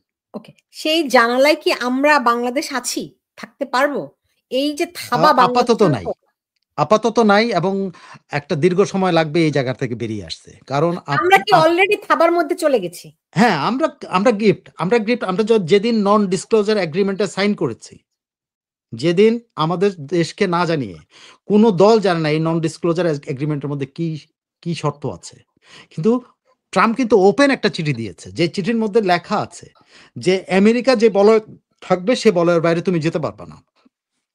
আমেরিকা যাদের সাথে শত্রুতা সম্পর্ক আছে, তাদেরও তোমার শত্রু মনে করতে হবে। এটা আমি বাংলায় বলতেছি আর কি, কিন্তু একদম hmm, exactly these are the point, যে আমেরিকা যাকে শত্রু মনে করে তুমি তার শত্রু মনে করতে পারবা। আমেরিকা যার সাথে ব্যবসা করে না, তুমি সেখানে ব্যবসা করতে পারবা না। আমেরিকা যেটা তোমাকে না বলবে, আমেরিকা কোনো স্যাংশন দিলে সে স্যাংশন মানতে হবে। ইন্ডিয়া বলছে না, আমরা এটা মানবো না। এবং বাংলাদেশ কিন্তু এটা মেনেছে। এটা হলো ওপেন, ট্রাম্পের চিঠির মধ্যে কিন্তু এই কথাগুলো আছে, ওপেনটাতে। আর লুকানোটাতে কি আছে কে জানে, আমরা তো জানি না এখন পর্যন্ত ভাই। ওকে। এই যে নন ডিসক্লোজার এগ্রিমেন্ট যেটা, এইটা যদি, এটার বিনিময়ে বাংলাদেশ কি পাবে? আমি তো সেটা তো বাংলাদেশের বিনিময় না, বাংলাদেশ তো দেয়ার কথা ছাড়া আমি পাওয়ার কিছু আমি শুনি না। এখন পর্যন্ত আমরা শুনি যে সরকার যদি যতক্ষণ না তো প্রকাশ করবে, বা আমেরিকা যতক্ষণ না প্রকাশ করবে, সুলতানা, আমি আপনি আমি অ্যাটলিস্ট এখন পর্যন্ত এত বড় জার্নালিস্ট হইতে পারি নাই যে আমি এটা বের করে নিয়ে আসতে পারবো, এখনো হই নাই। ভবিষ্যতে হইতে পারি কিনা জানি না, তবে কখনো না কখনো এটা বেরোবে, কারণ কখনোই কোনো জিনিস লুকায়িত থাকতে পারবে না। রাইট। নন ডিসক্লোজার এগ্রিমেন্টে কি আছে এটা আমরা জানি না। এই যে গতকাল বশিরউদ্দিন বলছে, আবারও বলছে, সে এর আগেও বলছে যে এইটা নিয়ে যখন সমালোচনা করছে, বিএনপি সমালোচনা করতেছে, তখন কালকে আবার বলছে যে সরকার, এই মানুষ যদি রাজনৈতিক দলগুলো যদি চায়, এবং রাজনৈতিক দলগুলো এবং আমেরিকা যদি চায়, তাহলে আমরা এটা প্রকাশ করবো। তারপরে রাজনৈতিক দলগুলো তো চাচ্ছেই, তুমি প্রকাশ তো করো না, কারণ ওই যে আমেরিকা যদি চায়, বুঝতে কারণ পেরেছি। আমেরিকার কাছে আপনি নন ডিসক্লোজার এগ্রিমেন্ট করে আপনি একটা শর্ততে হয়েছেন যে আমেরিকার সাথে আপনার যত চুক্তি হবে, এর একটা চুক্তি আপনি প্রকাশ করতে পারবেন না। আপনি কিন্তু আপনার তরফে খেয়াল করে দেখেন, আপনি আপনার তরফ থেকে যে অফারগুলো করছেন, আপনি বোয়িং কিনবেন, আপনি গম কিনবেন, আপনি এই কিনবেন, সব কিন্তু প্রকাশিত। কিন্তু আমেরিকা আপনাকে কি দিবে, ওটা কি প্রকাশিত হয়েছে? না, hmm. Not a single one. না, এমনি ট্যারিফের পরিমাণটা কমিয়েছে। টেরিফের পরিমাণ তো সারা দুনিয়ার জন্য কমাইছে, সারা দুনিয়ার জন্য, সবার জন্যই তো অলমোস্ট 20%, 19%। এর এর নিচে কে আছে রে ভাই? এর নিচে আছে ইউরোপ টোরোপ 10% আছে। না, ইন্ডিয়ার আফ্রিকার জন্য তো কয়টা দেশ? কমায় নাই। হ্যাঁ, ইন্ডিয়ার জন্য তো কমায়নি। না কারোর জন্য কমে নাই, কিন্তু পাকিস্তানেরটা 19%, আমাদেরটা 20%। তাই কি কমাইছে? এটা সারা দুনিয়ার জন্য 100টা দেশের সাথে একসাথে কমাইছে, 100 countries, not for single Bangladesh. So এটা কমন, এটা আমাদের জন্য স্পেশাল কিছু না। তো এখন ধরেন তারা বাংলাদেশে তাদের ফুটপ্রিন্ট করতে পারবে এমনটি বলছেন, বিকজ তারা যেহেতু They are already already there. হ্যাঁ, They're already there. Already they are there, so তা বলা যেতে পারে যে তারা ওই থাবার মধ্যে রয়েছে। তো ইন্দোনেশিয়ায় তারা আবার কি চায়? তারা তো অলরেডি পূর্ব তিমুরে তাদের ফুটপ্রিন্ট তৈরি করেছে। না, পূর্ব তিমুর তাদের খোরাক মেটাতে পারছে না, খোরাক বলে না আমাদের দেশে, যে খাবারের ক্ষুধা মেটাতে পারতেছে না। তারা কোনোভাবেই চায় না ইন্দোনেশিয়ার মতো একটা বিশাল দেশ কখনো চাইনিজ লবিতে যায়। ভেরি সিম্পল, তারা ব্রিকে ইন্দোনেশিয়াকে যেতে দেবে না, তারা চাইনিজ লবিতে ইন্দোনেশিয়ার জন্য। বললাম না যে এই ভদ্রলোক কিন্তু এই এসসিওতে এই পুতিন এবং এই মিটিংয়ে যাওয়ার কথা ছিল, সেটা ক্যান্সেল করতে বাধ্য হয়েছে। ব্রিকে যাওয়ার কারণে তাদেরকে পানিশ করা হয়েছে যে ব্রিকে যেতে পারবে না, কিন্তু তারা ব্রিকে জয়েন করছে। অনলি ওয়ান আসিয়ান কান্ট্রি, কিন্তু এই আসিয়ান পুরোটার মধ্যে কিন্তু একমাত্র যেখানে মালয়েশিয়া যাওয়ার কথা, মালয়েশিয়া যেতে পারে নাই, মালয়েশিয়া কিন্তু আটকানো, কিন্তু ইন্দোনেশিয়াটা শোনে নাই, না শুনে ওরা জয়েন করছে, এটার জন্য তাকে পানিশ করতেছে। আচ্ছা, কিন্তু আপনি বললেন যে ইন্দোনেশিয়া শক্ত অবস্থানে রয়েছে, তারা কি প্রোটেক্ট করতে পারবে? আমি জানি না, সেটা তারা চেষ্টা করতেছে। মানে অ্যাটলিস্ট প্রেসিডেন্ট এখন পর্যন্ত আমার কাছে মনে হলো সে এখনো কোনো মানে আমাদের শেখ হাসিনা যেন একটা ভুল মন্তব্য করে যে আগুনের মধ্যে যে ঘি ঢেলে দেওয়ার মতো অবস্থা হয়েছিল, অ্যাটলিস্ট এখন পর্যন্ত সেই ভুলটা করে নাই সে। আজকে পর্যন্ত আমি দেখি নাই যে ওই প্রেসিডেন্টটা এই ভুলটা করছে। ওকে, কিন্তু কিন্তু শেখ হাসিনার কথা তো আপনার বিকৃত করা হয়েছে, তিনি তো না, বলেন নাই যে আপনি একটা কথা, আমি প্লিজ সুলতানা, আপনি শেখ হাসিনাকে ভালোবাসতে পারি, কিন্তু শেখ হাসিনার জায়গা থেকে, মানে তখনকার প্রাইম মিনিস্টারের মুখ থেকে এই ধরনের কথা উচিতই হয় না, যে কথাটাকে ব্যবহার করতে পারে। আপনি কেন সেই কথাটা বলবেন? রাইট। ইট ওয়াজ মিস্টেক। এইটা ভাই স্বীকার করতে হবে, শেখ হাসিনা নিজেও স্বীকার করতে হবে যে তার মুখ থেকে এটা বের হওয়ার দরকারই ছিল না, কোনো প্রয়োজন ছিল না। তো আপনি কেন এইভাবে কথা বলবেন? আপনার দরকার নেই তো আপনার, যখন আপনি দেখতেছেন দেশটা জ্বলতেছে already. It was a mistake. এই শিকার শেখ হাসিনাকে করতে হবে যে দ্যাট ওয়াজ হার মিস্টেক। তার তখন এই ধরনের শব্দ বলারই দরকার ছিল না। আমি কি ওকে দেবো? আপনি বলা উচিত ছিল আমি দেবই দেবো, এদেরকে আমি দেবো, আমি ওদেরকে দেবই, মুক্তিযোদ্ধাদেরকে দেবো, আমি দুনিয়া ভাষায় দেবো, পারলে আমার কিছু করে। যদি এই কথাটা বলতো তাহলে তো কেউ দোষ ধরতে পারতো না, সে তো মুক্তিযোদ্ধাদেরকে দিতে চাইছে। বুঝতে পারছেন জিনিসটা? হিউম্যান সাইকোলজিটা এমন যে আপনি আপনার মিত্রকেও কিন্তু একসময় মনে হবে, আপনার মিত্র কনফিউজড হয়ে যাবে আপনার কথায়। শেখ হাসিনার কথায় কিন্তু তার মিত্ররাও কনফিউজড হয়েছে, তার কর্মীরা কনফিউজড হয়েছে। আপা এরকম কথা কেন বললো? আমি বহু জনের মুখে শুনছি যে আপা এরকম একটা কথা না বললে পারতো না। সো ইন্দো প্যাসিফিক অঞ্চলে এই যে আধিপত্য, হ্যাঁ, এইটা কোনোভাবে প্রতিরোধ করতে কি পারবে চায়না? চায়না, ইন্ডিয়া এবং রাশিয়া যে এখন ঐক্যজোট হয়েছে, তারা কি তাদের এই থাবা কি কন্ট্রোল করতে পারবে? আমার একটা ধারণা, ইন্দোনেশিয়ান ইকোনমি নিয়ে, যে আপনি যদি ধরেন ইন্দোনেশিয়া, মালয়েশিয়া এইসব জায়গায় কিন্তু ব্যবসাটা করে কারা জানেন? মূল ব্যবসায়ী শ্রেণী কিন্তু চাইনিজ। সো ব্যবসায়ীরা যদি তারা স্বাধীন থাকছে, যদিও বলা হয় যে ইন্দোনেশিয়ার ব্যবসায়ী শ্রেণীর মধ্যে আরো কয়েকটা ভাগ আছে, মিলিটারি ব্যবসায়ী, মানে চাইনিজরা আছে একটা ভাগ, অনেক আছে, কিন্তু ব্যবসায়ী শ্রেণী যদি বিট্রে না করে, ইন্দোনেশিয়া তাকে প্রোটেক্ট করতে পারবে। কিন্তু একটা ঘটনা আছে সেখানে, একটা ওদের এখানে একটা দারুণ একটা আর্টিকেল আমি পড়েছি। সেই আর্টিকেলে কিন্তু তারা ৩টা শত্রুকে, এখানেও কিন্তু ৩টা শত্রুকে তারা আইডেন্টিফাই করছে। সেটা কারা? তারা বলছে যে এখানে যেই শাসক গোষ্ঠী আছে, সে শাসক গোষ্ঠীর মধ্যেই প্রবলেমটা, আমাদের যেরকম শেখ হাসিনার মধ্যেই, তার দলের মধ্যেই তার সমস্যাগুলো, এখানেও তারা বলছে যে শাসক গোষ্ঠীর মধ্যে ৩টা প্রবলেম আছে।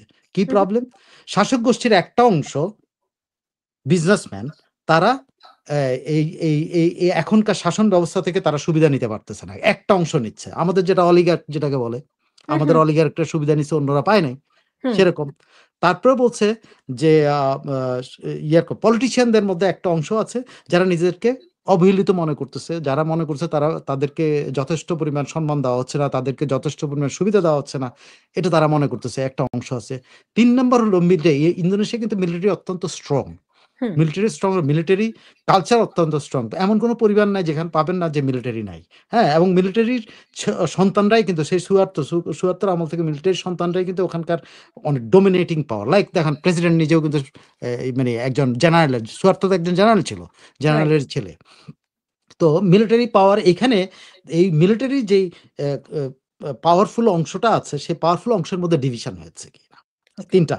এই ৩ টা জিনিসের দিকে যদি এই প্রেসিডেন্ট এই ৩ টা জিনিস নিয়ন্ত্রণ করতে পারে তাহলে তার জন্য সমস্যা নাই। কিন্তু এই লেখক সন্দেহ করেছেন যে এইটা মানে পাওয়ারফুল শ্রেণী যারা শাসন করে, যেটা যে দলই আসুক যেভাবে শাসন করে তাদের মধ্যে বিজনেসম্যানের মধ্যে কোনো কনফ্লিক্ট যদি বেধে যায়, যদি মিলিটারি আ আ সুবিধাভোগীদের মধ্যে কনফ্লিক্ট বাধে, যদি পলিটিশিয়ানদের কনফ্লিক্ট, তাহলে এটা নিয়ন্ত্রণ করতে পারবে না। কারণ ওকে, এখানে ওই ডিপ স্টেট ওই অংশটাকে কিন্তু এখন হঠাৎ করে, আর ওরা এই অংশটাও হঠাৎ করে কিন্তু ডিপ স্টেটকে তাদের বন্ধু মনে করবে। ওকে, বুঝতে এটা পেরেছি। হলো মানে তার একই বিশ্লেষণ। একই পলিসি, একই থিওরি, একই হুম। প্যাটার্ন। এটা ওকে। কিন্তু এটাও ইন্দোনেশিয়ান এক লেখকের ইয়ে। আর আগে যেটা উদাহরণ দেয় সেটাও এক ইন্দোনেশিয়ান লেখকের উদাহরণ। তারা কিন্তু এই উদাহরণটা দেয়। যে এই যে এটা হলো ওরা এইভাবে আমরা কিন্তু এভাবে দেখি নাই কখনো। হুম, হুম, হুম। তো এখন শেষ প্রশ্ন আপনাকে করি। ধরেন আ ইন্দোনেশিয়া যেটা বলছিলাম যে তারা তারা পূর্ব তিমুর থেকে তো অনেক মিনারেলস, অনেক গ্যাস, অনেক খনিজ সম্পদ আহরণ করছে। আমেরিকাই করছে, রাইট? তো ইন্দোনেশিয়ায় শুধুমাত্র কি ইন্দোনেশিয়া যেন এই ব্লকে মানে চায়না, রাশিয়া, ভারত ব্লকে জয়েন না করে শুধুমাত্র কি এই একটি কারণ নাকি আদার কোনো কিছু আছে? ইন্দোনেশিয়া যে হিউজ মার্কেট, মার্কেট প্লে করতেছে এখন সারা দুনিয়াতে। ইন্ডিয়া কেন এত গুরুত্বপূর্ণ? Because of the market. চীন কেন এত গুরুত্বপূর্ণ? Because of the market. America কেন এত গুরুত্বপূর্ণ? Because of the market. Europe কেন গুরুত্বপূর্ণ? Because of the market. So market is a big thing. So as a country, Indonesia কিন্তু একটা হিউজ কান্ট্রি, যেটাতে একাধারে একটা বিশাল মার্কেট কনজিউমার শ্রেণী আছে। আবার একাধারে এক্সপোর্টার একটা বেস তৈরি হয়েছে সেখানে। সাইফুল ভাই, পৃথিবীর ২/৩ মানুষ বসবাস করে ইন্ডিয়াতে এবং চায়নাতে। তো এই ২ টা দেশকে খেপিয়ে মানে ইন্দোনেশিয়া যেটা 1% ও না পপুলেশন, পৃথিবীর হোল পপুলেশনের তুলনায়। তো ব্যাপারটা একটু কেমন ইললজিক্যাল লাগে না? কেন? ইন্দোনেশিয়া মানে কিন্তু হিউজ চায়না পপুলেশন। এবং আপনি 1% কেন চায়না এবং বলছেন আমি জানি ইন্ডিয়া, না। হ্যাঁ? ইন্দোনেশিয়া কিন্তু হিউজ পপুলেশন। ওকে, না আমি বলছি যে চায়না এবং ইন্ডিয়া পৃথিবীর ২/৩ জনগোষ্ঠী। হ্যাঁ। তো তাদেরকে আপনি বাদ রেখে জনগোষ্ঠী অ্যাজ কনজিউমার, কিন্তু অ্যাজ রাইট, প্রোডিউসার এখন পর্যন্ত তারা সেটা হয় না। যেটা আমেরিকা হয়েছে, যেটা ইউরোপ হয়েছে। ওকে। সো তাদের পাওয়ারটা ওই জায়গায়। আরেকটা সবচেয়ে বড় পাওয়ার হলো 1945 এর পরে যখন ওয়ার্ল্ড ব্যাংক, IMF হয়, তখন সবকিছু হয়। আমি আপনি ইতিহাসের একটা অংশ মানে ইকোনমির একটা অংশ বলি। সেটা হলো ডলার যখন একাধিপত্য গ্রহণ করে, যে ডলার হবে আন্তর্জাতিক মুদ্রা। মানে ডলার দিয়ে আপনি সমস্ত বিনিময় করবেন। এই যে আজকে সুইফট, আপনি সুইফটে যদি বিনিময় করতে চান, তাহলে ডলার ছাড়া কিছু দিয়ে বিনিময় করতে পারতেছেন না। সো কেন ব্রিক্স ওয়ালারা নতুন একটা মুদ্রার কথা বলে? কারণ ডলার, আমেরিকা একটা ডলার ছাপে। আপনি এটা কিন্তু একদম ইকোনমিক ভাষায় আমি কথাটা বলতেছি। আমেরিকা একটা ডলারের যে পাতাটা ছাপতেছে, যে পাতাটা ধরেন $১০০ একটা পাতা, এইটা ছাপতে যদি 10 সেন্ট খরচ হয়, এটার দাম কত? ৳১০০। মানে $১০০ মানে কি? ১০০ USD একটা পাতা, একটা নোট। সে নোটটা তৈরি করতে খরচ হচ্ছে কত? মাত্র 10 সেন্ট সে ধরেন খরচ হচ্ছে। তো আমেরিকা তার প্রিন্টিং প্রেসে একটা ডলার ছাপায় সেটাকে বিক্রি করছে 99.90 বেশি দামে মার্কেটে ছাড়তেছে। আর আপনি আমি বা ইন্ডিয়া, রুপি সবাই কিন্তু তার সাথে কনভার্ট করতে হচ্ছে। কার সাথে? যে 10 সেন্ট দামের একটা জিনিসকে তারা কনভার্ট করতে হচ্ছে। সো আমেরিকা কিন্তু এই যে ডলারের যে ইয়েটা করছে, যে ফর্মুলাটা ওয়ার্ল্ড ইকোনমির যে একক আধিপত্য ওয়ার্ল্ড ইকোনমি নিবে, সেটার যে প্ল্যানটা তখন করছে, এখন পর্যন্ত সেটা কার্যকর। সারা দুনিয়া ডলারের থেকে বেরোতে পারে না। আপনি কোথাও এবং বেড়াতে গেলে ভবিষ্যতেও পারবে ডলার বলে ছাড়া মনে পারবেন। হয় না। না, না, না, না, সাইফুল আপনি ভাই, আরো ডলারের যে একটা জিনিস মেকানিজম না, মেকানিজমের চাইতে আরেকটা ডলার কিন্তু 40% ডলার বলা হয় এখন ওয়ার্ল্ড মার্কেটে, যেটা কিন্তু নকল। আপনি যদি মালয়েশিয়া যদি যান, ইভেন থাইল্যান্ডে যদি যান, আপনি কিন্তু যখন ডলার জমা দিবেন না কাউন্টারে, যে ভাঙানোর জন্য, আপনি ধরেন থাই বাত নিবেন বা রিঙ্গিত নিবেন, আপনি যাবেন। যাওয়ার পর ওরা কিন্তু ডলারটা এরকম দেখবে। দেখে কিন্তু আপনার বলে দিবে, $১০০ সমান এটা দেব না। তোমার $৮০ সমান দেবো। কেন? কেন তুমি দিবা না? ওই অরিজিনাল ডলার না। কিন্তু তারা কিন্তু বিনিময় করতেছে। Why? Because it's a note. The note একদম নোটটা নকল। জানে সে। কিন্তু তারপর সে জানে এটা মার্কেট ভ্যালু ৮০% আছে। সো এটা ৮০% দিয়ে কিনতেছে। সো ডলারকে নিয়ন্ত্রণ করা কিন্তু সহজ কাজ হবে না। তো না, সেই না, ডলারকে ডলারকে যখন নিয়ন্ত্রণ চ্যালেঞ্জ করতে করবে, পারবে না আসলে। সাইফুল ভাই, আমি আপনাকে বলি, ধরেন পৃথিবীতে কারেন্সি কত বাড়ে না, এখনো আমেরিকাতে সর্বোচ্চ কারেন্সি $100, এর উপরে কিন্তু 200 300 এসব কিন্তু বানায় নাই। তারা এখনো তাদের হাইয়েস্ট কারেন্সি $100 রেখেছে, রাইট? পৃথিবীর অন্য কোনো দেশ কিন্তু এটা পারে নাই, 1 নাম্বার। পারবে না তো, কারণ এটা ছাড়া বিনিময়ের সূত্র নাই তো আর। না, না, নাই। আপনার তো কোনো বিনিময়ের সূত্র নাই, সেটাই কিন্তু ব্রিক্স তৈরি করার চেষ্টা করতেছে, একটা মুদ্রা, সেটাও পারবে যেটার না কারণে গাদ্দাফি মারা পড়ছে। আমি আপনার বলি গাদ্দাফি কেন মারা গেছে, আপনার মনে আছে? হিলারি ক্লিন্টনের আপনি বইটা পড়েন, হিলারি ক্লিন্টনের মেমোয়ারটা পড়েন। হিলারি ক্লিন্টনের মেমোয়ারের মধ্যে আছে গাদ্দাফি যেদিন বলছে আমি আফ্রিকান মুদ্রা করব, সেদিন কিন্তু গাদ্দাফির ফেট ঠিক হয়ে গেছিল, যে আফ্রিকান মুদ্রা করবা মা, তখন এই গাদ্দাফিকে মারার ব্যবস্থা করা হয়।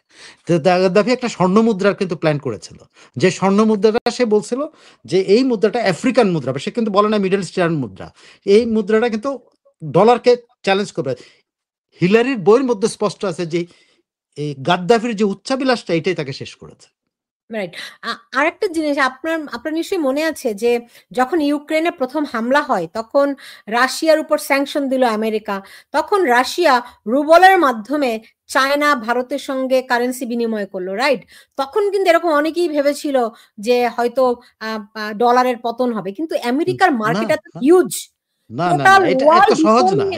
এটা সবাই মিলে যদি করে, সবাই মিলে যদি হয়, এটা তাইলেও হবে না, সবাই না, মিলে করলেও না, পুরো আমেরিকার ইকোনমিকে আপনি ইকোনমি হচ্ছে ধরেন এটা একটা ওয়ার্ল্ডের অঙ্ক। 2/3। হ্যাঁ, না, এটা একটা অঙ্ক ভাই। আমি আপনার বলি পুরা দুনিয়া দখল করে রাখছে, এটা সত্য কথা। কিন্তু দুনিয়া যে এক দখলেই থাকবে সারা জীবন তা হয় না। নিশ্চয়ই যাই হোক, there আপনিও will be a economist monetary না, আমিও solution. ইকোনমিস্ট না, আমরা মনে হয় ওই আলোচনায় না যাই, কারণ আমি যতটুকু ইকোনমিস্টদের সঙ্গে কথা বলেছি তাতে আমি বুঝি যে খুব ডিফিকাল্ট। তবে একটা জিনিস চাইনিজরা করেছে বলে আমি শুনেছি, সেটি হচ্ছে আমেরিকার যে রিজার্ভ মার্কেট, সেই রিজার্ভের একটা বড় অংশ চাইনিজরা কেনা রেখেছে।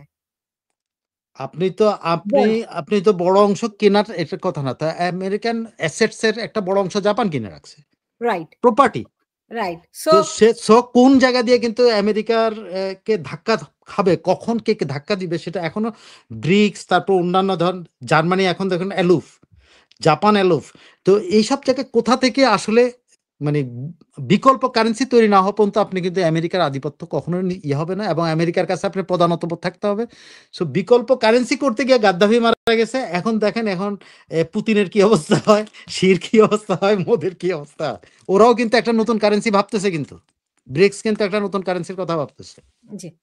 সাইফুল ভাই, আমি আজকে শেষ করব, তবে খুব সহসা আমাদের এই অঞ্চল মানে